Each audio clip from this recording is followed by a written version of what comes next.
from the Netherlands. Uh, and my mom and my stepfather bought a farm in Western Quebec when I was a kid. And so I've thought a lot about why it is that that the forest is so important to me. And I guess I think it was a place of refuge for me. In my childhood, I was kind of lonely. I didn't have that many friends, and I sang out in the forest by myself a lot. And it eventually I became a journalist, and I worked in all over North America, in Mexico, in New York, and various cities in Canada, and ended up meeting in New York a woman from Toronto and settled in Toronto. And all of this took me very, very far away from the forest for very many years.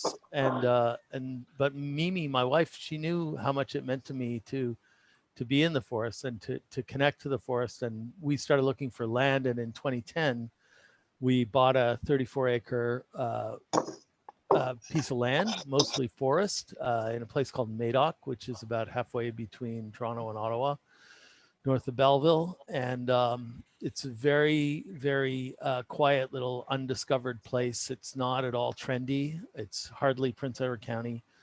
Our neighbors are, anyway, we bought this little forest, and there's some hay fields, and we built ourselves a little cottage a few years later. But for me, the part that was really in my blood and really close to me and close to my heart was the forest. And there was a listing. In the listing, it said, oh, we have 5 acres of sugar bush. So I do want to make one confession about this whole grand scheme or plan, which was that we actually went for a walk. The guy who was selling us the forest, an older German couple, and we said, before we buy this forest, we'd like to go for a walk with you through the forest. And yeah, we want you to show the paths and show it to us. So we look around and we're like, oh, this is beautiful. It's lush. It's so green. It's so verdant. It's so, fecund and rich with life. And anyway, so it turns out that in the fall, when all the leaves fell off the trees, we realized that in fact, it had been logged within an inch of its life. And I didn't notice it because the trees were so green and it was so lush and verdant. You realize after the leaves fall off that most of the trees are 10 years old. And, it had been logged in a relatively unsustainable way. So anyway, what happened was that in 2016, I guess, a gentleman named Matt Mertens, I had heard about the Managed Forest Tax Incentive Program. So he ended up writing a managed forest plan for our 20 acres of forest. And, and then I started enacting that plan. And then I won't go on and on and on, but just in a nutshell, what happened was that a couple years after that, I decided to take a buyout from the National Post, where I had worked for 20 years. And they gave me a pretty okay severance. So I was able to go back to school and study forestry at U of T and get a Master of Forest Conservation, which Mimi, my wife, thought I was insane. And she's still kind of wavering as to whether this was a good idea. But at any rate, so I kind of put my money where my mouth was, and I started, eventually I passed the exam to myself, start writing managed forest plans. And now I'm kind of, in my career, I'm straddling the worlds of communications and forestry. So I do write for newspapers, magazines. I'm the editor of a forest magazine at Forests Ontario. And I'm also starting to move more into the world of forestry. I'm what's it called? I'm an RPF in training with Scope, and my Scope is managed forest plans. And it looks like I may be actually an RPF by the end of the year. And so I've just recently signed a deal to manage somebody's forest who I wrote some plans for. So I'm in a really strange, eventful stage at quite an old guy to be changing directions. But I've had a ton of support. I mean, my wife, whom I mentioned, has been incredibly supportive. I couldn't have done any of it without her. And so that's kind of what's going on. Hey, thanks, Peter. I love your story. I also loved the part of your story that I learned before where actually, you should tell us how you started working for Forest Ontario, because I thought that was fun. Oh, yeah. So a few you guys, I mean, people here on this call maybe have heard about this program called the 50 million tree program, which is the signature sort of program of Forests Ontario, and essentially they're trying to plant trees mostly on private land, mostly reforestation, afforestation, and there's other benefits, of course, of planting trees. But anyway, so we had my neighbor, the guy who sold us the farm, he said, hey, we should plant some trees. He had planted trees 25 years ago, and he's like, let's plant some trees in this back field. And I was like, great. So we planted the trees and red pine. And then I was like, this is an interesting story. Maybe I should, do a story. I was still at the National Post, do a story about this tree planting program. So write this story. And I went to see Rob Keane, who was the head of Forests Ontario. And when I wrote the story, I was a little bit critical of them because, I decided to get on my soapbox and say, well, they don't seem to be doing very well, getting all these trees planted. They said they're going to plant 50 million trees, and they're not doing as many. They haven't planted as many as they wanted to by this stage, so it's sort of a critical piece. And I called up the minister and I had him in the story and all this kind of stuff. And it was kind of not entirely flattering. So what surprised the heck out of me after when I later on went and studied forestry and was looking for work, and I went down to Forests Ontario, they were right across from Union Station. And I said, hey, I'm a communicator who knows something about forests. And they're like, oh my God, like, yeah, come and work for us. And I kind of was a little bit surprised, but I guess I mean, I think it's to the credit of Forests Ontario, actually, that they were able to maybe, see the value of having someone like me, even though I hadn't been entirely flattering in my write-up about the organization. So meanwhile, now it's a little bit more challenging, Erica, because now I'm the one who has to get those 50 million trees in the ground. We're still at it. Yeah, now someone might write an unflattering article about you. It's the risks we take. Oh, that's awesome. Well, I know a lot of people have questions. So the way that we kind of do it is you can either just ask, or you could also put up your hand. There's a little spot here in the bottom right under there's a little smiley face with a plus that says reactions under it. And if you click on that, there's an option to raise hand. So you can do that and I'll call on you. So does anyone have any questions right off the bat?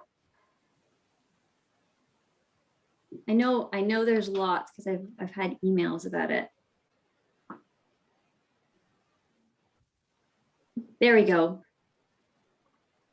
Carolyn, ask away. Okay. Lower my hand before I forget and have a residual hand. I really like your story, Peter. I really like the career shift in later life. I guess I'm a little bit younger. I'm in my mid 40s, back in school, studying geography, tree ring research, but recently, like you, acquired a woodlot, got really excited about it. I actually did my own managed forest plan and found a consultant that was willing to take my work, review it, and approve it at a discounted rate. So I feel really lucky, got me super excited. Just curious what it was like, because now I too am thinking of taking the MFPA exam, and I'm reading the study materials. I'm feeling like it's intuitive to me because my background's in natural resources, but I don't have any forestry. So what was it like? Because it sounds like you're coming close to getting your professional forester's license, but didn't have it at the time of the MFPA. What was your feeling as you were studying for, preparing, having that enthusiasm about, wow, I want to learn about woodlands. I get excited about my own woodland. I get excited about other people's woodlands. What was the feeling as you were preparing, and how does it feel now that you're working with clients and sharing that joy? Like, do you find other people are as excited as we are? So wow, wow, there's so much packed into that, Carolyn. But if you don't mind my asking, before I go too much further, I'm just curious as to, like, can you tell us just, I don't want to take the focus off of your question, but Can you tell us briefly, like where you are and what about your own forest, just really briefly? Yeah, so my husband, Mike's here too. We're pickling hot peppers, so he's kind of out of the way. Yeah, we've never done peppers before, so it's new. But anyhow, we live in Kingston, and our woodlot's just at the southern end of the Canadian Shield in Verona, which is maybe about, we bike up to our woodlot, but maybe about 40 kilometers or so from north of Kingston. We have 142 acres of our lands used to be a former sand pit. So there's a big cleared area, evidence of grazing. The forest is fairly young, judging by some very mature poplar. It's maybe 60, 70 years old. I poured a few trees. They're in the realm of 40 to 75 or so. And so, yeah, that's our woodlot. That's what I got excited about. My background's actually more of a conservation biology wildlife. So I see myself as more, my push to do the MFPA exam is people like me who are empowered by wanting to do their own plan, a simple plan, managing a woodlot for wildlife, for very mild recreation. And I felt people needed the option of having somebody who would work with them to write their own plan, rather than most of the consultants I called just said, no, we don't let landowners do their own plan. Landowners don't know what they're doing. We're going to come out. We have to do these visits. We do it this way. We write it up and bang. Or I knew somebody else who they did all the work themselves. They were an ecologist with MNRF and they did all the work themselves. A colleague guided them through some mapping. Then when they got the colleague to do it, the colleague sent it out under his name and approved it. So I just want to be that option for people who want something small scale and somebody who's going to work with them to empower them to do their own plan. So that's a bit of my background. And so I'm just curious about what it was like not being a forester and going through the process, and just how you're feeling afterwards. Yeah. Well, Carolyn, like, thank you very much. It was like a really interesting question. And just for anybody, I don't know if there are people on the call who might not know what MFPA is. So, I mean, I'm just going to give like a really, really quick primer about this, which is basically that the government of Ontario has a program to allow people to look after their forests. And what happens is that if you get a plan for your forest, your taxes can go down by 75% on the portion of your land that is forested.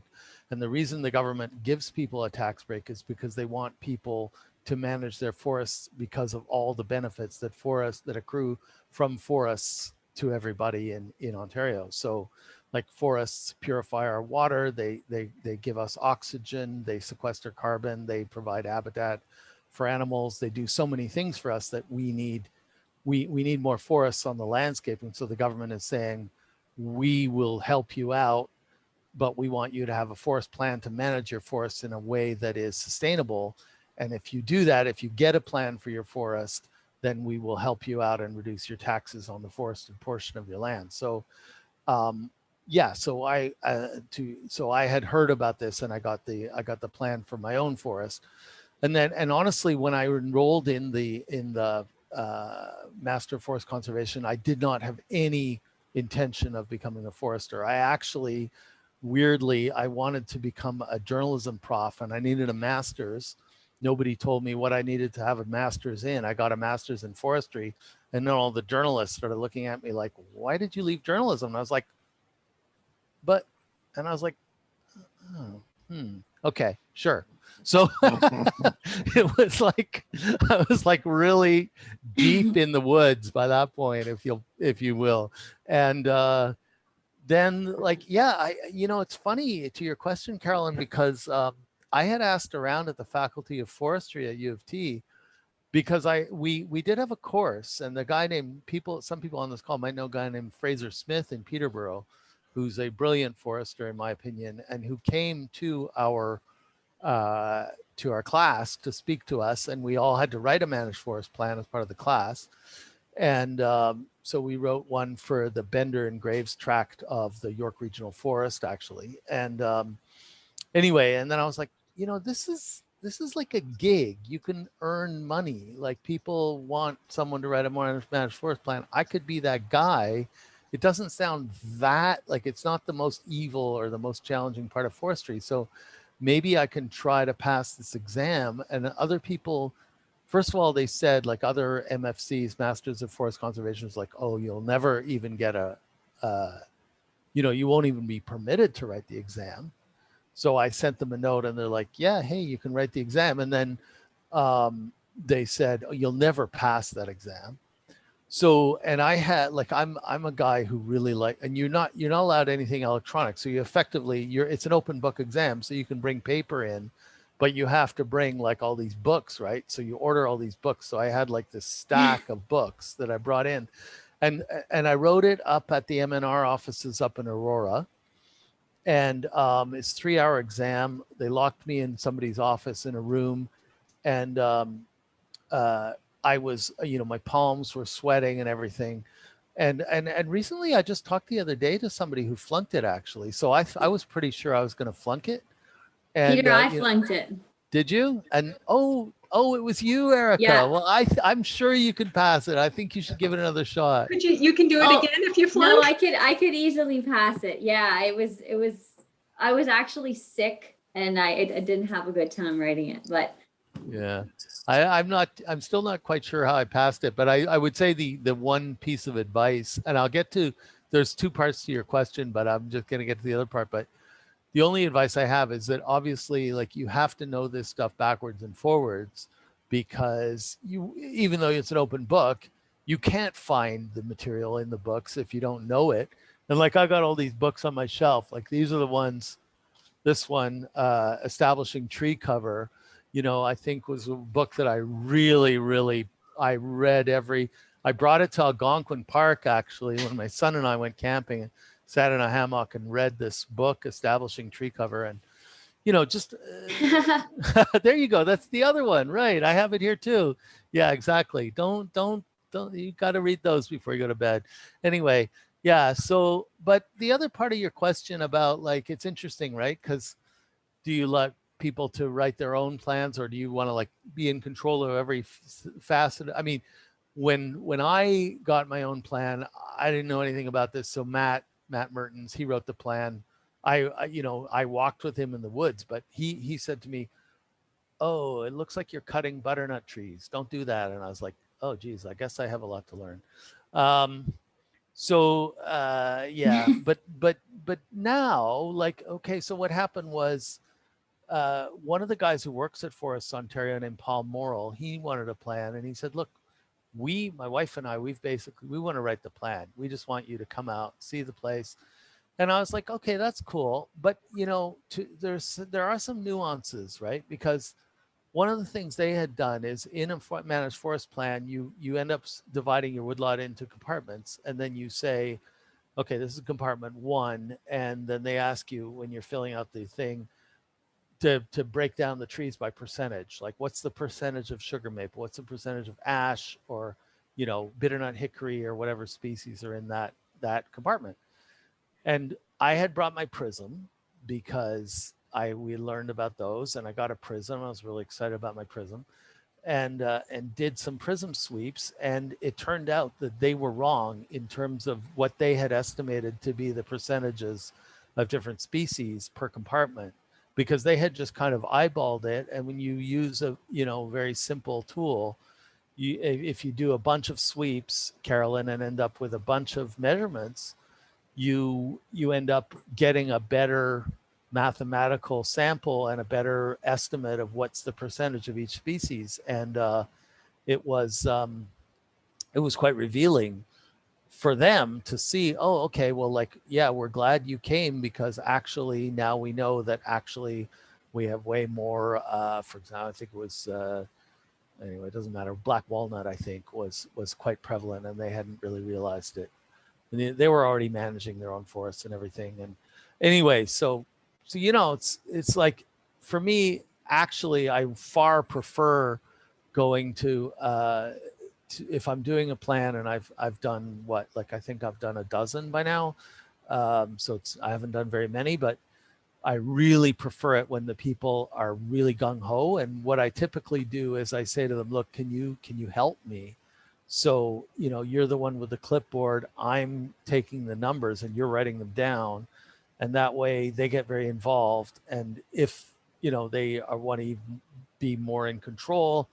That's great too. So I think you're really on the right path in terms of what you're talking about, in terms of your vision for how you want to do this, for sure. Yeah, that sounds great. Yeah, thank you very much. I really like hearing how you work with the landowners, and just because I know people who are excited about their woodlot, they know nothing, they want to be involved, and yet then you think of consultants that just kind of push them away, like, no, we're going to do it. You can watch, but we're going to do it. So I like that there's now, maybe one day me, and now there's you. Like, there are people coming out who are more open to working and collaborating. And from my side, I wouldn't be doing this to make money. I'd be doing this more to just have fun and see someone else's property and help out. And yeah, so yeah, for me, I know there could be a bit of extra time in mentoring other people to take control and to give them that opportunity and to correct mistakes and to talk through the process. So yeah, well, thank you very much. I don't want to monopolize the conversation, but I really appreciate that background. Yeah, thank you. I do want to make one more little comment based on what all the really interesting insights that you're making about this, which is that my perception of the intent of the program is very specifically that the government wants people to be empowered. Like, I think that, if there are people out there, managed forest plan approvers, who are behaving the way you're describing, I would say that I would express concern about that, because, this is the Ontario Woodlot Association, and I think that the members of this organization have the vision that people should be empowered to manage their woodlots themselves, and to identify their trees, to know when their plantations need to be thinned, to make good decisions on their own with professional guidance and support. But I think that I hope that the intent, and that the people who are doing this work are intending to broaden the knowledge base and help people to strengthen their own grasp of their own woodlots. Yeah, that was our experience in thinking, let's go for the managed forest tax incentive, was getting that stewardship guide to natural areas, which I had from a long time ago, and reading it again, and everything, all the indications are that the landowners involved in this plan, and same with the standards and review criteria for how the MFPA approves these plans. It's all, if the landowner wrote it, M&R needs to put some comments in to comment on the landowner's efforts, and kudos if they did well. Like, it's all, so I was just blown away when I started phoning people and said, I'm working on a managed forest plan. It's almost done. Would you be willing to review this draft, help me make corrections, and possibly approve it? No. So it just, yeah. So anyhow, I see Don's had his hand up for a while. So, but thank you so much, Peter. This has been great.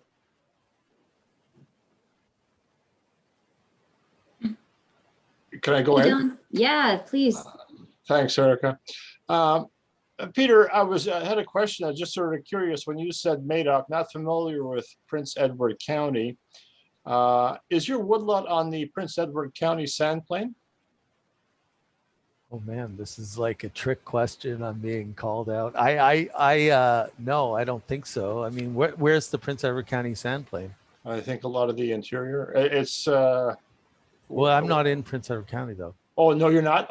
We're in Hastings County. You're in Hastings County. Okay. Yeah. Just okay. Are you in Prince Edward County? No, I'm from the far southwest. Oh, okay. I was just sort of curious that I thought maybe you were talking about Prince Edward County, but you're in Hastings. Wondering, are there hardwoods in your woodlot? Yes. And how are they handling? How are they handling these? A lot of North America has some really drastically reduced soil moisture numbers, and woodlots seem to be are going to be in trouble very soon. Too many dry summers, too many dry winters. Just wondering how your woodlot is holding up. Wow. It's funny. It's ironic. I'm sure this is just a flash in the pan, but I had a photo sent to me the other day there's a little hamlet about 6 kilometers away from our place called Queensborough. And they've had so much rain that it is absolutely inundated. Like, their mill pond is overflowing. All the creeks and rivers around there are overflowing right now. So I mean, I don't want to detract from what you're asking, Don, because I'm sure on the long term that's an issue. But just so you know, it's been raining like stink. So, but I guess we're dealing with extreme weather, right? So, I mean, extreme Yes. drought, extreme heat, extreme water. But actually, I'll try to answer your question as best I can. One part of the answer is that I was mentioning that we planted trees on our property, or we had trees planted under the 50 million tree program in Yes. 2016. And the gentleman who came out, a guy named Jim Peterson, who's in Tweed, who was working as a what they call a planting delivery agent for Forests Ontario at the time, he stuck a spade in the ground and he said, sandy soil, red pine. So they planted red pine and they died. It was a horrible drought the summer of 2016. There was full mortality. There wasn't a single tree that survived. 2,500 dead seedlings, and we were devastated, of course. And and I don't, people who live in that part of Ontario probably remember that summer because it was, everybody's wells ran out and it was awful.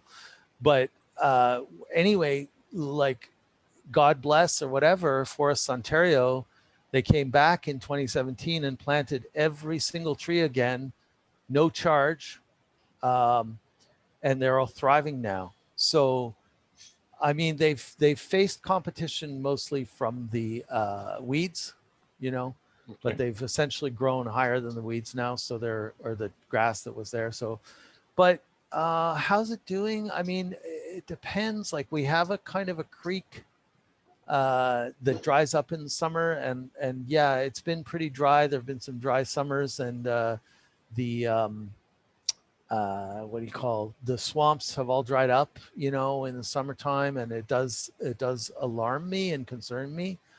But you know, knock on wood, in our forest so far we haven't seen any, other than that one event that I was talking about.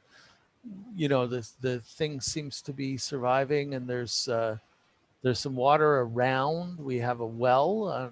Our well has always been pretty good, you know, providing us with water. So, yeah, I think, I don't know what it's like. Where are you? You said you're I'm Southwestern Ontario, like Windsor halfway or between London Essex? and Chatham, also on a sand plain, and I'm very, very concerned. Last summer was dry. Last winter was dry. We had these.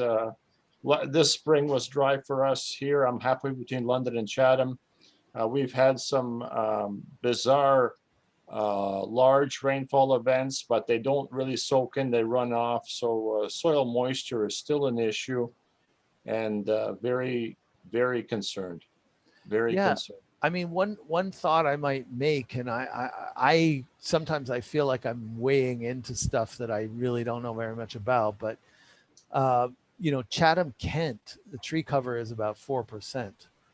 And you know, I mean, there's a lot of very productive farmland in that part of Ontario, and you know, but we rattle the cage as much as we can at Forests Ontario about that part of the world, because man, you guys need trees, Yeah. and Well, actually, trees. it's funny you should say that. I farm immediately east of Chatham, Kent. Our township used to have 200 families growing tobacco in 1970. There are tons of woodlots, tons of windbreaks, Oh, okay, and all right. So maybe it's like I said, I an was wait, ideal microclimate, but it's still dry. huh? So you Yeah. guys are doing your bit, in short. You mean the tobacco fields have become forests? No, the when tobacco was a force, was an economic force. People could afford to put in woodlots, could afford to keep their woodlots without touching them, because they're making enough money off tobacco that who needs to bulldoze a woodlot as long as the tobacco crop shows up. Mother Nature is not touched. Okay. Okay. Interesting. But So, even we still have, I think we still have like 22, 24% tree cover in my township immediately east of Chatham, Kent. interesting. But it's on sandy soils, Yeah. uh, Yeah. super quality hardwoods, but they're starting to struggle. Wow. Yeah, no, well, I'm sorry. I'm really, I guess that yeah, I guess I was a little bit, like I said, I was definitely oversimplifying the challenge, Yeah. Don. And Well, so yeah, and when you went on the tour of the farm that you wound up buying, and the previous owner had logged it, you found out that winter. What did the previous owner log, if I could ask? what did was he it? take? Yeah, I what did think he sugar take? maple mostly, Yeah, probably some ash. Yeah, there's bitternut hickory and a little bit of elm, ironwood. Nobody wants ironwood, yeah. but yeah, no, a lot of sugar maple. Red, sorry, uh, what do you call it? Cherry, black Cherry. cherry, a bit of black cherry, that kind of thing. Okay, great. Yeah, Thanks, thanks Peter. for your question. Really smart question. And I guess we're maybe knock on wood, like I said, we're kind of lucky. But I wish you well with your challenges. Yeah, yeah. I hope the climate turns around on woodlots on sandy soils in my area. Our prospects do not look really promising. Hmm. Well, let's continue that conversation later. Like we can, it would be really interesting to have someone from your area, Dawn, kind of do a walk and talk and share a little bit about what's going on, especially, farm woodlot difficulties and all that. Really, really interesting. I see that there's a question from Tom. Tom, we would love to take your question. Hi, Tom. You're on mute. Still on mute. Here. There we go. Perfect. Great. So I understand there's a sugar shack that you're putting up from recycled materials. And I'm wondering if you received any building permit from the county or township that's out there?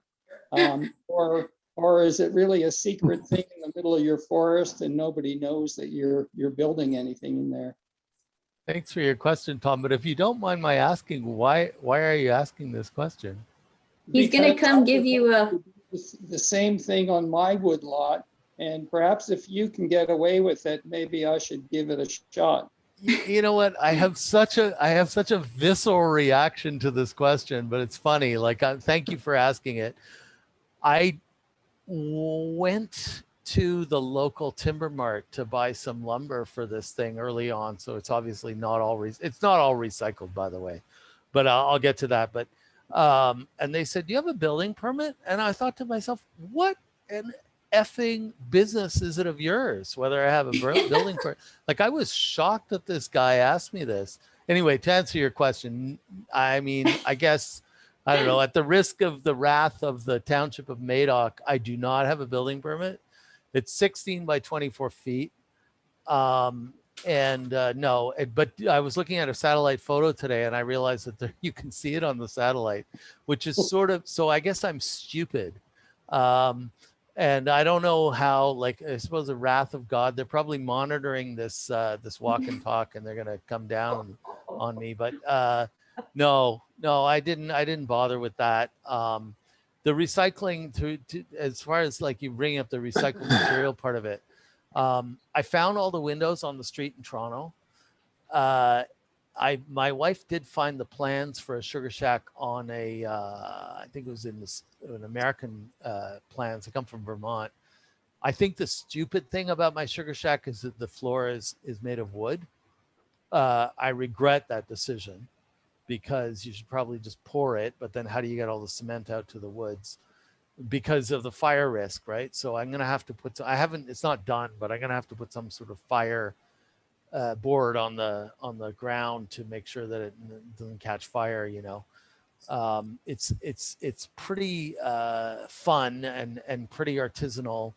The other detail about the place is that we figured out how to get somebody out to the woods to cut down some red pines, or rather we cut the red pines, and we my son and I, and we got somebody to come out and and mill them up into 1x6s. And so that was a wonderful opportunity because we need to thin our red pine really badly. And we're nailing it up on the sugar shack now. And it's very, very satisfying part of the process. Also, by the way, Peter, this is why these recordings are not posted publicly. They're only shared to the people who signed up. So Oh, good. So if I decided to go ahead, I wouldn't get caught either. Are No. you, do you have a sugar bush, Tom? Well, I have maybe 40% maple. It's more of a mixed forest. It's an abandoned farm place. I mean, you can tell from the soils, they're not great. And there was quite a bit of ironwood that I've been girdling to get rid of a lot of that stuff and get more maple, encourage maple. I've planted some white pine, but some deer thought it tasted pretty good. So they ate about, well, at least half of them, and about 3, maybe, let's see, I think I have maybe 5 left of the 100 that I planted. oh no. A drought took the rest of them. So, but yeah, I'm proud of the ones that still survived, regardless of the deer and the others. And then I planted some silver maple as well, because there's a wet area near the top of a rise in the place. And I guess it's kind of like a bowl in there. So I thought silver maple might be a better fit than, say, a hard maple or something like that.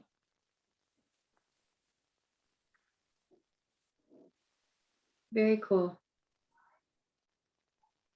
Is anybody else building a sugar shack here? Or has built a sugar shack?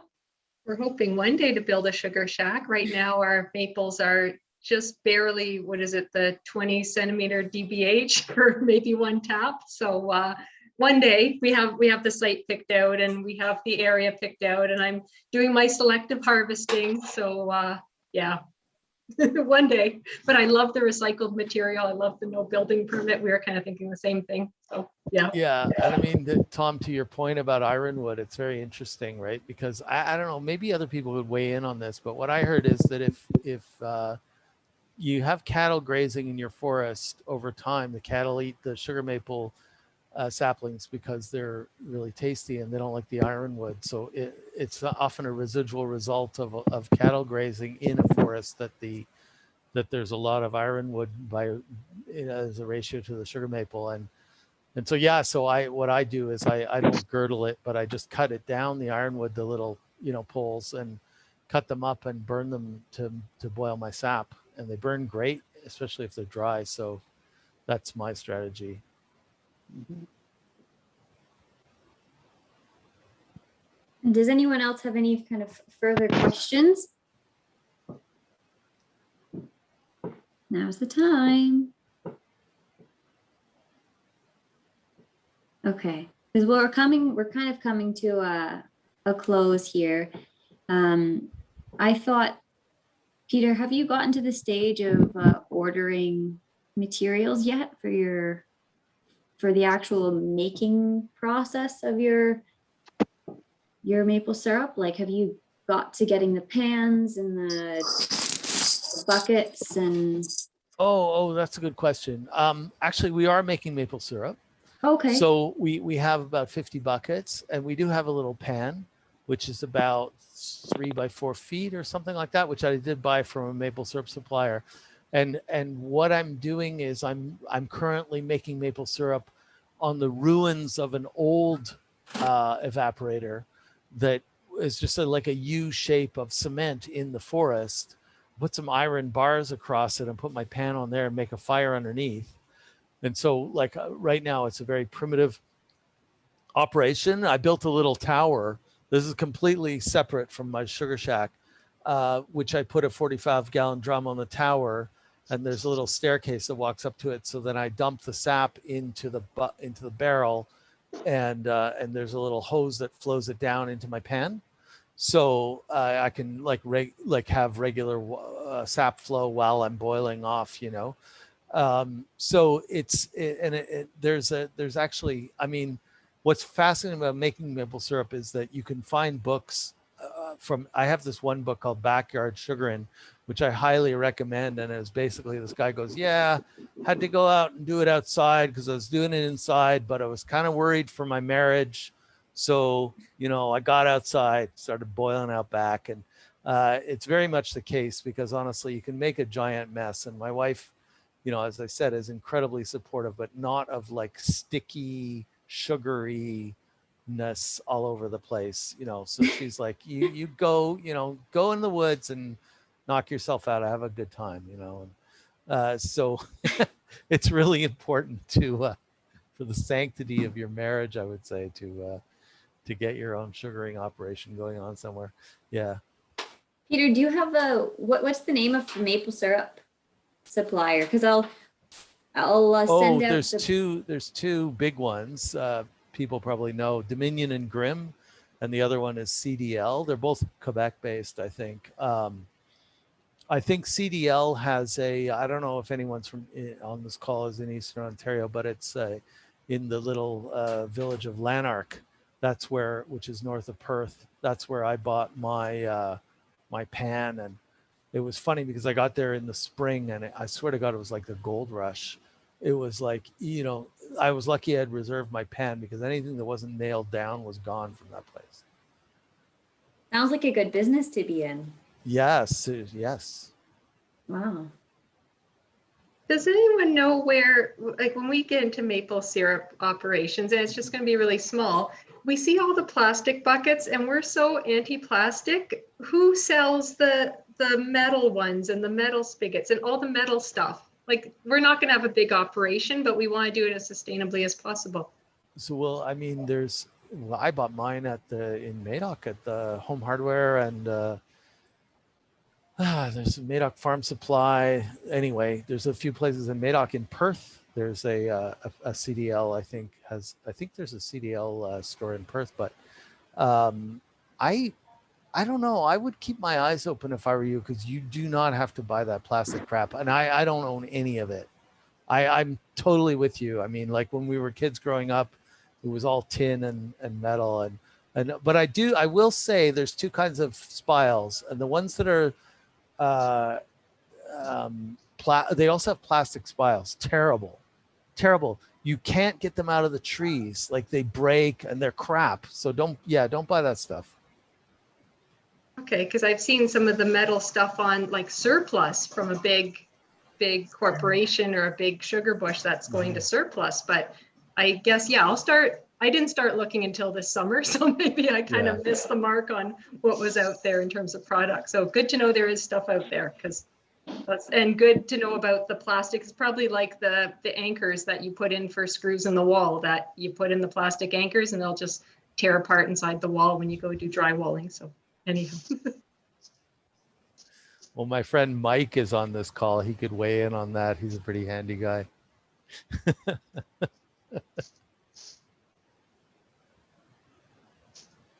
Yeah, we've been out to Peter's woodlot a number of times. We don't have a woodlot. We have a very small backyard in Toronto, but that's about it. I noticed that Peter said he was having a lot of fun out in Madoc, and he's sort of hosted mini Woodstocks. We've been out there in tents and things like that. So he's a bit of a hippie, and he doesn't look like one now, but we've done that, and we've been to the sugar shack, but I hadn't seen it with the new walls and the wood that you harvested. So it looks good. Well, you're always welcome. Yeah, and we have some only a very small bit of your maple syrup in the fridge left. So if you have any hanging around, we could use another installment. Anyway. Yeah, Peter, you should put that up on the Woodland store. Start selling it. What's that? You mean the OWA has a store? Yeah, we have a Woodland store. There are some really beautiful pieces up there. We've got handmade walking sticks and bowls and wooden pens and lots more coming, rings, wooden rings. So, and Felix is going to start selling chaga mushroom, and we've got teas coming. So your maple syrup would do well, I think. Well, Mike, thanks a lot for your plug. I guess with all those kudos, you've definitely earned another half liter or so of maple syrup. Yeah, it's my wife incidentally is a graphic designer, and she designed the label where our farm is called Firefly Farm because of the fireflies that we see in the summer. So it's the Firefly Farm brand of maple syrup. But I don't know, like, I mean, I'm a very small producer, Erica, so I don't want to promise anything to, you know, the OWA people, but hey, you know what? I never say never. Down the road for sure. Thank you. Yeah.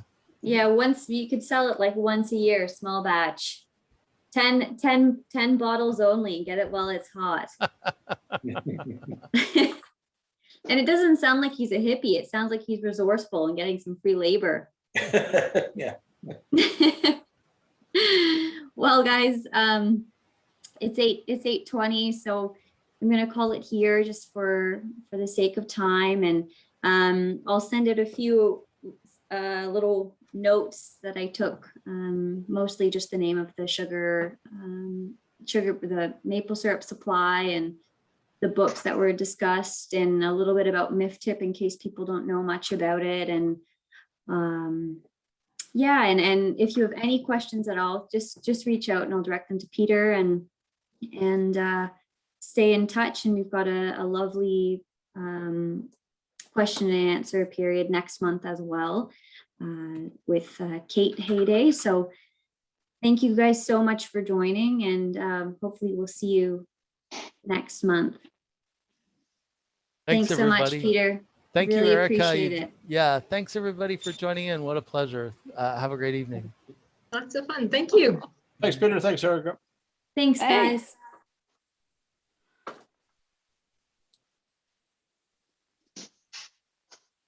That was great, Erica. Awesome. Thanks so much.